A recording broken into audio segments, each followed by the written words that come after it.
Друзья, всем привет! Сегодня я снова в делянке.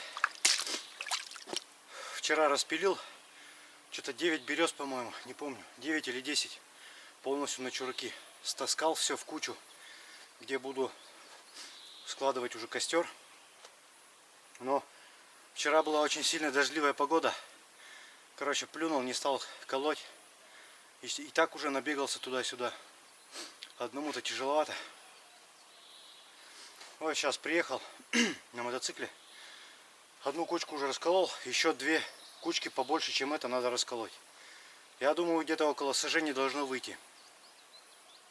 Это я ставлю уже 4-ю сажень. Вот одна там поодаль. Это уже 3-я я оставил. Сегодня у меня задача поставить еще одну сажень. Пока сильно еще не комарно, но комары уже задолбали, честно сказать. Такие здоровые, знаете, появились первые. Но это на улице душно. Сегодня до обеда лил дождь. Причем не просто дождь, а чуть не ливень. Как только прекратился, сразу же поехал в делянку. Потому что время уже поджимает, лист начинает выжимать со всех деревьев. Надо успевать хотя бы хоть сколько-то поставить. Ну, по максималке, конечно, побольше. Не знаю, думаю, завтра еще приеду на повал, посмотрю, как выйдет все. Взял с собой термосок, как всегда. Без чая никак. Потеешь сильно, хоть и в одной футболочке. Я реально вот сейчас бы до футболки разделся, но комары уже мешают. В общем, подготовил место. Места здесь такого не было с 2 деревьями. Пришлось колотить кол. Ну, это как бы нормально. Я стараюсь костер всегда ложить. Пусть он будет подлиннее и чуть-чуть пониже, чем покороче и повыше. Те, которые повыше костры ставишь, они даже бывают с подпорками падают. Потому что ветер деревья качает, их расшатывает. Они постепенно сами под своим весом на лёжках прогибаются и бывает падает. Потом приезжаешь осенью, уже когда снег навалит, смотришь, костер-то, блин, полностью под снегом лежит. Бывает такое. Так что подпорки обязательно надо. И вот в таком случае вот я вышел из положения, воткнул просто кол вместо дерева второго. Сейчас между этими деревом и колом начну выкладывать дрова. Немножко еще поколю и вперед из песни. Потом увидите результат, какой костер получится. Ну, здесь он довольно-таки длинный будет. Это раз, два, три. 3,5 метра в длину будет. Если хотя бы метр в высоту будет, то это уже хорошо. Главное, чтобы не упал. Ладно, буду продолжать долбить. Кстати, вот хотел показать, там мне тоже в комментариях-то говорили, мол, рукоятка короткая. Короткая рукоятка, потому что она у меня, ну, она короче стала примерно сантиметров практически на 10. Она у меня здесь сильно вот так вот ее подъела. Колун переломился. Чтобы новое топорище не делать, но мне просто надо было сейчас. Я его просто перенасадил. Нормально сделал все. Ручка немножко покороче, но он влезает в рюкзак. И береза сейчас весенняя хорошо колется. То есть вполне можно колоть. Ну, нормально. Я бы не сказал, что очень сильно короткая. Но за счет того, что колун тяжелый, да, рукоятка вот из-за этого кажется, что как будто бы здесь ее нету. Как будто бы она здесь, не знаю, из чего сделана. Колун этот старый, советский, смотрите какой. Я его нашел когда-то под сараем. Отшлифовал, он был очень весь заржавленный. Такой, знаете, вид у него был не товарный, так сказать. Все отшлифовал, заточил немножко. И идеал. Старый, добрый советский колун. Лучше ничего нет. Вот, подобие топора. За счет веса и вот правильного клина чураки только на раз разлетаются. Класс.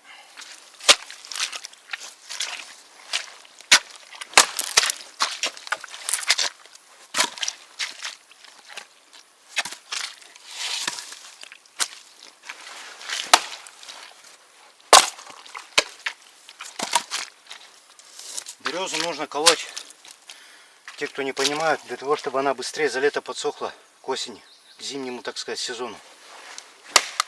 Если ее не расколоть, она может просто закиснуть, если лето будет дождливое. А так оно по-любому выветрит. Вот всего лишь надо напополам. Даже вот такой чурачок желательно напополам колоть. Он быстрее намного высохнет. Береста не дает просохнуть. Поэтому оно закисает. Вот, напополам четко. И все. Ближе к октябрю месяцу эти дрова уже можно топить. Хотя в них сейчас сок березовый. Они очень сырые и тяжелые.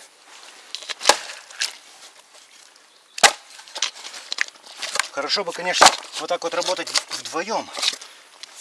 Один колет, другой уже складывает. А так процесс, конечно, затягивается надолго и упорно. Опа.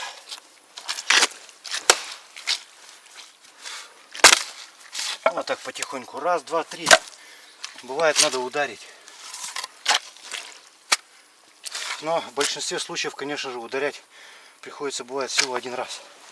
Вот как в этом случае. Нормально. Потихоньку работа идет. Главное не спешить и не загоняться. Вот начинаю вторую кучку колоть.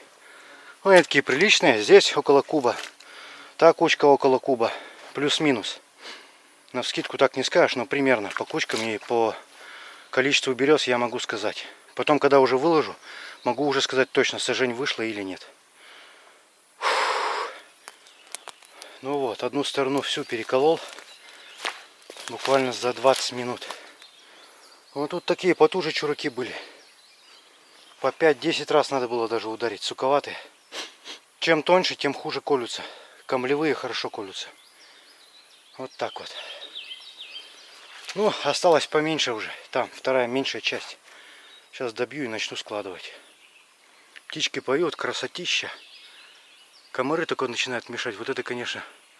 Я их не перевариваю. Кто-то говорит, что относится к ним нормально, а я их вообще не перевариваю.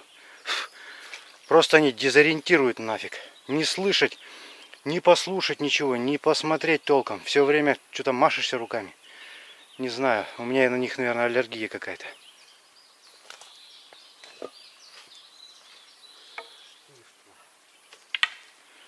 Так, процесс потихоньку идет. Вот начал уже костер складывать. Колку пока оставлю, чуть на потом, попозже чуть раскалю. Потому что мешается тут все вокруг. Надо немножко убрать. Сейчас это, наверное, все сложу и уже буду оценивать то, что там останется и сколько получится. Так. Ну, полметра в высоту точно будет. Ну, длинный костер, видите, да? Метра почти 4 длиной будет костер. Вот как-то так. Вот. Здесь с угла все сложил. Осталось вот этот ряд выложить. Потихоньку пока ложу, короче. Потом по ходу пьесы уже буду смотреть.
Ну вот, теперь что-то более-менее похоже на костер.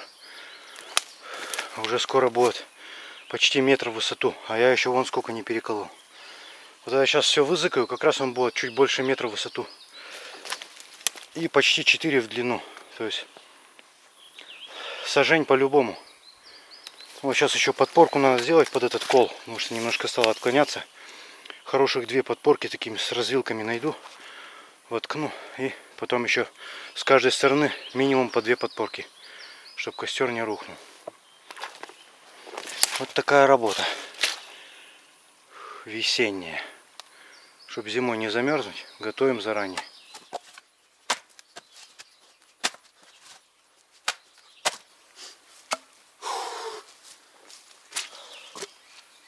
Ну вот и все раззыкал.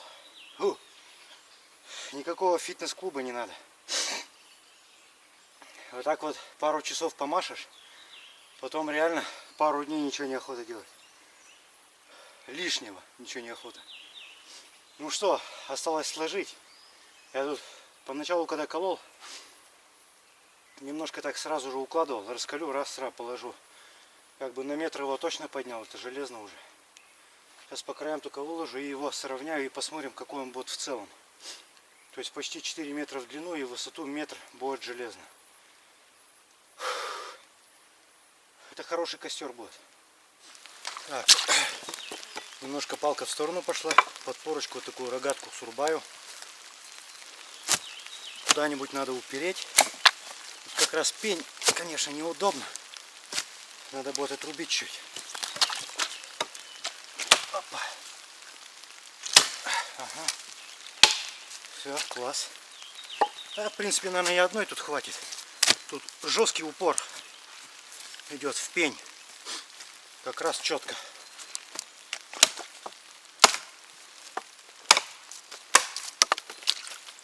Вот такая небольшая развилка. Втыкаем вот так вот. Можно натянуть чуть. Оп.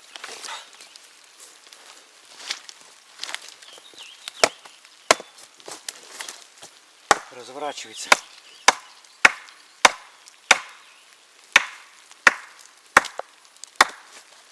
Ну, в целом не даст уйти. Держит.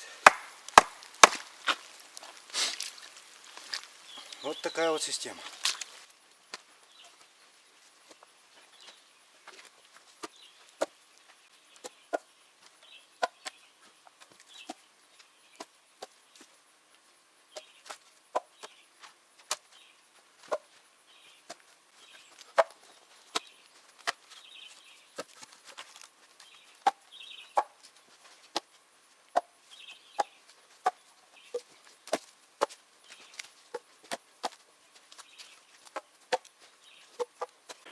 Вот такой вот красивый костерчик получился. Довольно-таки ровный. Так, что-то от балды, конечно. Приблизительно всегда равняешь, но желательно, чтобы покрасивее было. Вот чтобы эти дрова дошли до печки и от них получить тепло и согреть чай, это очень длинный путь и очень тяжелый. Начиная от выбора делянки сначала, выбора места, потом лесничество, отведение делянки, потом все это пилить, таскать, колоть, складывать, потом перевозить до дома, дома сложить, домой занести, затопить, соответственно, потом тепло и чай. Вот такая вот история. Наверное, самая тяжелая работа вот заготовка дров в деревне. Ну и сенокос тоже не меньше. Тоже очень трудная работа, тяжелая. На поле также где-нибудь ковыряться. Ну все, красота. За 2 дня, короче, поставил я больше сажений. Вот это получается все вместе. Здесь сажений побольше, потому что длина большая и высота вот тоже хорошая. Ладно, пью чай, буду потихоньку собираться. Как будто бы накрапывать хочет опять дождик. Надо сваливать. Подпорки пока ставить по бокам не буду, потому что костер довольно ровно получился. Сложил я его очень ровно. Так, немножко пошатал, вообще никакого шата нету, хорошо сложено. Потом на днях еще сюда приду, уже посмотрю, как он подсядет, как что. И тогда уже подпорки долбану. А так в целом стоит вроде бы ровно. Никаких прогибов. Подпорочки там под низ подложил еще под эти лёжки, чтобы прогиба совсем не было. Вот так вот. В итоге 4-й костер я поставил. За 1, 2, 3, 4, 5. За 5 дней 4 костра. С этим костром всех дольше возился. Потому что вчера дождливая погода была. Некомфортно работать было. Пока все в кучу стаскал, сегодня уже доделал. Тоже зависит от погоды много. Выжился просто как лимон. Надо не термос брать, а ведро воды с собой. Да уж, конечно.